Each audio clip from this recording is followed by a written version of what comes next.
Okay, so we've talked about identifying, different areas inside of the calculations that can help you understand a little bit more about where you can focus to improve the behavior and the outputs within your financials.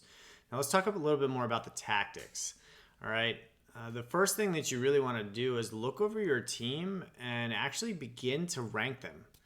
It's important that we understand who our A players, B players, C players are, and even D players to make sure that we continuously elevate our employees, because people get motivated by being surrounded by other people who have motivation and are striving towards the same goals, right?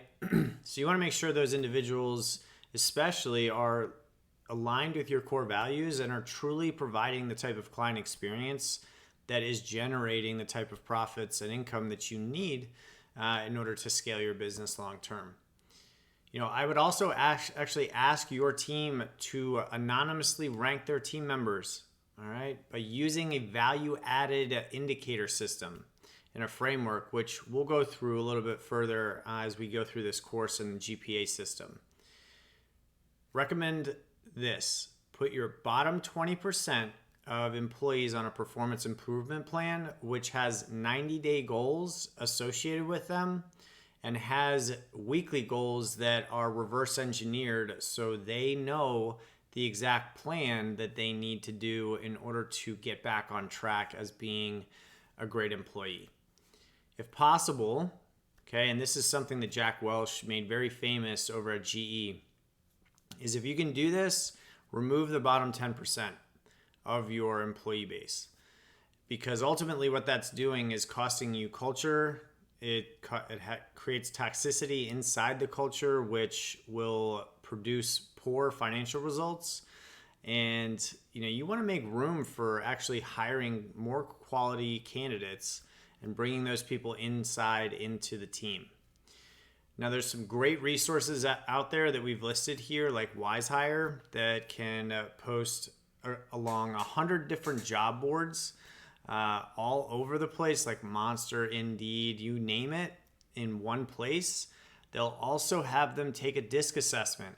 Okay, so personality tests are really important to understand whether or not those people who are applying for the job actually have the skills and the talents that you need in order to hire them, and what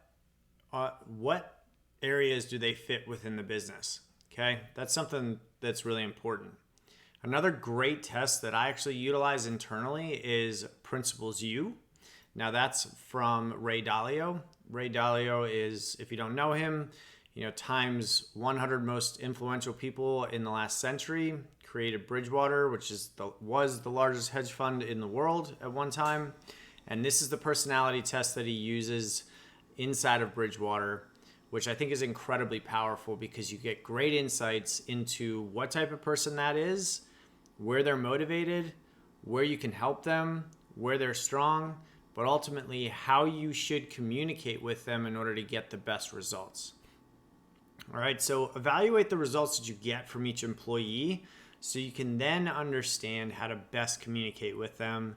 Because if you don't, what'll end up happening is that creates resentment and a gap because we have our own way of communicating, but that does not mean that the person on the other side receiving that communicates the same way. So it's important to understand how each employee receives communication and feedback and tailor your messages towards the way that they are able to receive it in order for you to get the best results.